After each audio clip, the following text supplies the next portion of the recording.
Oi, turminha! Tudo bem com vocês? Terçou! Vou puxar mais esse R, né? Terçou! E terçou do jeito que a prof mais gosta, com matemática. Então, bora lá continuar trabalhando números decimais e porcentagem, tá bom? Lembrando que a matemática, né, é a nossa aula de número 1, number 1, tá bom? Do dia de hoje, do terçou. Vamos começar com a correção da aula passada, tá? Deixa a prof pegar aqui o apontador a laser. Então, descubra o padrão utilizado em cada sequência numérica a seguir. Escreva o próximo número. Então, o padrão está aqui, gente, ó. Dividir o número anterior por 10. Então, toda vez que eu divido o número anterior por 10, tá? Eu vou automaticamente deslocar a vírgula. Então, eu tinha 1.259, fiquei com 125,9, fiquei com 12,59 e 1,259, tá bom? Letra B, o padrão é dividir o número anterior por 100. Então, 5.050, 0,5, 0,005, tá? Vocês deveriam descobrir aí esse padrão. Letra C, o padrão, dividir o número anterior por 10, né? Então, eu tinha aqui 234,7, fiquei com 23,47, 2,347 e 0,2347, tá bom? Fazendo essa divisão pelo número anterior aí, dividindo por 10. E letra D, para finalizar aqui esse número 2, dividir o número anterior por 1.000. Né? Então, aqui, ó, na sequência, eu tive no final 0,12. Tá bom, gente? Número 3, Caia é marceneiro e vai cortar uma tábua de 3 metros de comprimento em 10 pedaços iguais. Quantos metros terá cada pedaço?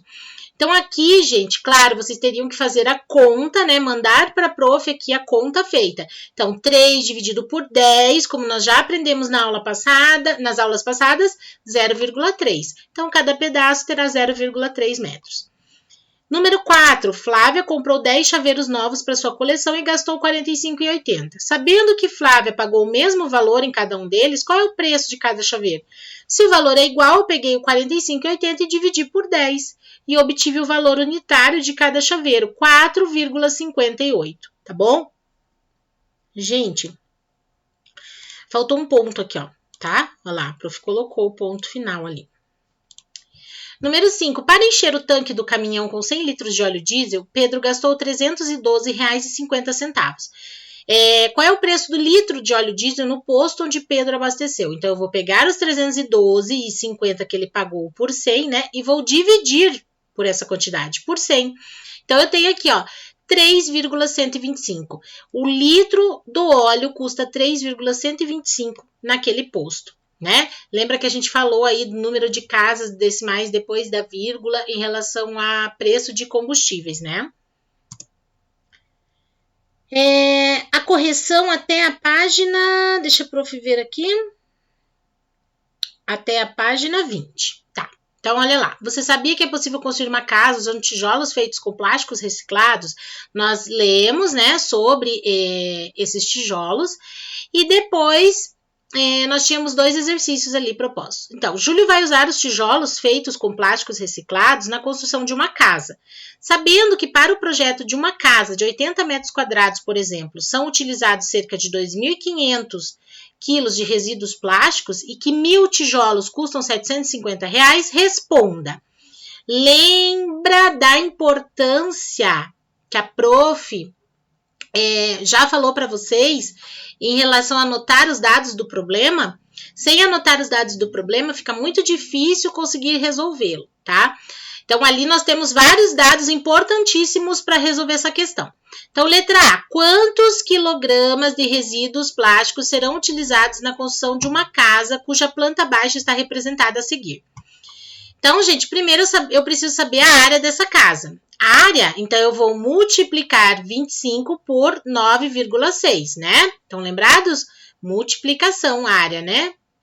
Então, olha lá. 25 vezes 9,6, eu obtive o resultado, 240 metros quadrados é a área da casa. Se eu sei, olha a importância de anotar os dados. Se eu sei que para 80 metros quadrados são utilizados 2.500 quilos de resíduos, tá aqui, ó, 80 metros quadrados, 2.500 quilos. Então, gente, eu vou pegar os 240 metros quadrados, vou dividir por 80 e vou obter o resultado 3. Aí, gente, que vem a conta que vocês devem fazer no final para conseguir saber ao certo aí quantos quilos de resíduo. Então, eu só faço a multiplicação, 3 vezes 2.500. Por quê? Porque eu já dividi os 80, onde eu utilizava 2.500 quilos de resíduo, né? Então, eu dividi aqui, ó, a área, eu dividi 240 por 80 metros quadrados, eu obtive 3. Aí, eu vou pegar, então, esse 2.500 e vou multiplicar por 3. E eu encontro 7.500. Então, para os 240 metros quadrados, eu utilizo 7.500 quilos, tá bom? Então, serão utilizados 7.500 quilos de resíduos plásticos. Qual é o preço de cada tijolo? Olha lá a anotação dos itens do problema. 750, gente, reais custam 1.000 tijolos, certo? Então, eu vou pegar 750 e vou dividir por 1.000 para saber o valor unitário. Então, tá aqui, ó, cada tijolo custa 75 centavos. Não é difícil, só precisa prestar atenção e anotar os dados do problema, tá bom? Número 7. Fabrício saiu de casa para o trabalho com 60 reais. Observe o gasto que ele teve durante o dia. Então, aqui, ó, 4,25 de passagem, 25,90 de almoço, 3,50 do sorvetinho e 4,25 para voltar para casa. Então, depois de pegar o ônibus de volta para casa, Fabrício gastou metade do dinheiro que ainda tinha no supermercado. Quantos reais sobraram? Então, eu vou saber aqui como? Fazendo o cálculo das despesas. Então, 4,25 vezes 2, que é a passagem de ida e de volta, 8,50. 8,50 mais 25,90 do almoço, mais 3,50 do sorvetinho, 37,90. Ele não tinha 60 reais? Então, eu vou descontar aí o que ele gastou, 37,90, sobraram R$ 22,10. Só que do que sobrou, gente, ele gastou metade. Metade não é dividido por 2? Então, eu vou pegar o que sobrou, R$ 22,10, e dividir por 2, R$ 11,05. Tá bom? Então, sobraram R$ 11,05, né? Se ele gastou metade e é dividido por 2, ele gastou R$ 11,05 e ficou ainda com R$ 11,05. Número 8. Observe o que Karina comprou na feira. Então, tá aqui, né? Comprou manga, comprou tomate, comprou limão. Qual é o preço do quilo de cada uma das frutas que Karina comprou, gente? Primeiro... a prof tinha repetido aqui, tá certo. Primeiro, R$ 23,60, ó, ela está pagando por 4 quilos de manga. Então, se eu quero saber o preço de 1 quilo, eu vou dividir esse valor por 4. Então, eu tenho aqui R$ 5,90. Então, o preço do quilo da manga é R$ 5,90. Aqui, ela pagou R$ 14,07 por 3 quilos de tomate. Mesma coisa, gente. Vou pegar o preço de 3 quilos, dividir por 3. R$ 4,69 o quilo do tomate. E aqui é o contrário. Por quê? Porque eu preciso saber o preço de 1 quilo, mas ela comprou meio quilo. Então, eu tenho que multiplicar por 2. Meio mais meio, ou meio vezes 2, né? Então, se meio quilo é 1,29, eu faço 1,29 vezes 2, igual a 2,58. Então, tá aqui, ó, manga 5,90 o quilo, tomates 4,69 o quilo, limões 2,58 o quilo, tá? Letra B. Ao pagar a compra, a Karina recebeu R$ 11,04 de troco. Quantos reais ela usou para pagar por essa compra, então? Então, aqui, gente, ó, R$ 23,60 que ela gastou da manga, R$ 14,07 do tomate e R$ 1,29 dos limões. R$ 38,96, certo? Foi o que deu o total da compra dela. Ela recebeu isso aqui de troco. Como é que eu vou saber quanto ela tinha? Eu vou somar o que ela gastou, mais o troco, e eu descubro que ela tinha R$ 50. Então, ela usou R$ 50 para pagar a compra, tá bom? Tranquilinho, né, gente? Antes de falar ali das nossas atividades de hoje, que vão da página 21 a 24, eu quero que vocês fiquem bem tranquilos e bem à vontade para mandar as dúvidas a respeito de divisão, tá? de números decimais e divisão com números decimais para a prof. A prof vai montar uma aula, um aulão de revisão para isso, tá bom? Porque vai ser importante para vocês para trabalhar aí as atividades que a prof vai dar e também para os próximos anos, tá?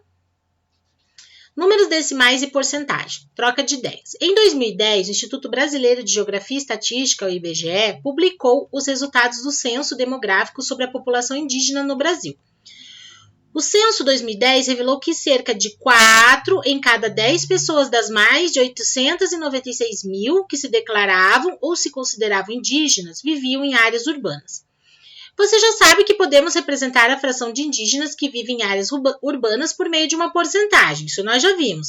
Então, 4 em cada 10, 4 em cada 10, 4 vezes 10, 40, 10 vezes 10, 100, né? Por que 100, gente? Porque 100 significa o todo, tá? Então, 40 de 100, 40 por 100, 40%, tá bom?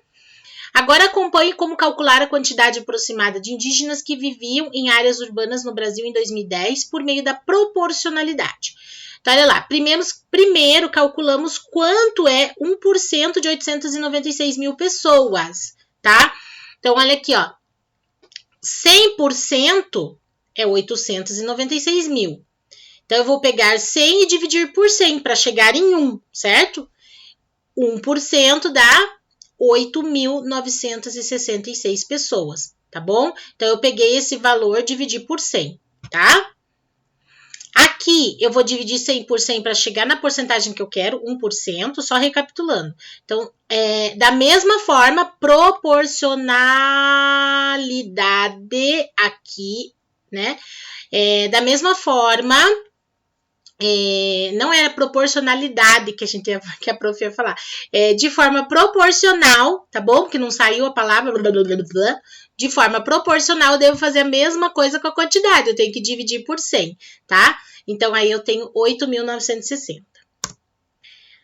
Agora que sabemos que 1% de 896 mil é 8.960, calculamos 45% de 896 mil resolvendo a multiplicação. 45 vezes 8.960. Porque se eu sei que 1% é 8.960, como é que eu vou saber quanto que é 45? Só multiplicar, né? 45%. Então, aqui, gente, uma multiplicação normal, tá bom? 403.200 indígenas viviam em áreas urbanas no Brasil em 2010, tá? 45%, 403.200 indígenas. Veja outro exemplo de proporcionalidade. Calcular 25% de 3.500 indígenas. Então, olha, gente, 100%. Como que eu obtenho 25% de um total de 100% dividido em 4 partes, né? 25 mais 25 mais 25 mais 25, que a gente já viu lá em porcentagem, quando nós começamos a trabalhar porcentagem. Então, se aqui eu divido por 4 para obter os 25%, o total de indígenas, que é 100%, eu vou dividir por 4 também, de forma proporcional, para obter os 25%, 875. Então, 100 dividido por 4 é 25, e 3.500 dividido por 4, 875. Logo, 25% de 3.500 são 875 indígenas. O censo 2010 revelou também que um total de 17,5% das pessoas que se declaravam ou se consideravam indígenas não falava português. Representando essa porcentagem na forma de fração, temos, gente, 17,5%. Então, é 17,5 de 100, 17,5 por 100, tá bom? Vamos calcular 17,5% de 896 mil por meio de uma fração de quantidade. Precisamos encontrar um número que não seja decimal no numerador. Para isso, multiplicamos o numerador e o denominador da fração por 10, certo? Então, olha lá, 17,5 vezes 10, eu tenho 175. Porque eu tenho que colocar ali, gente, encontrar um número que não seja decimal, um número que não seja de vírgula, né? Com vírgula no numerador, no número de cima. Então, eu multipliquei por 10. Então, se eu multiplico o numerador, automaticamente eu tenho que multiplicar o denominador por 10 também. Então, 17,5 vezes 10 deu 175 e 100 vezes 10 deu 1.000. 175 sobre 1.000, né? 175 milésimos aqui. Em seguida, calculamos 175 milésimos de 896 mil. Então, olha lá, 175 por 1.000 vezes 896 mil. Então, 896 mil dividido por 1.000, aí a regrinha, tá? Que vocês vão usar ali da fração de quantidade, tá? Que é aquela regrinha que eu vou pegar a caneta aqui para ficar mais fácil, que eu vou pegar o número, dividir pelo denominador, ó. Vou dividir aqui pelo denominador.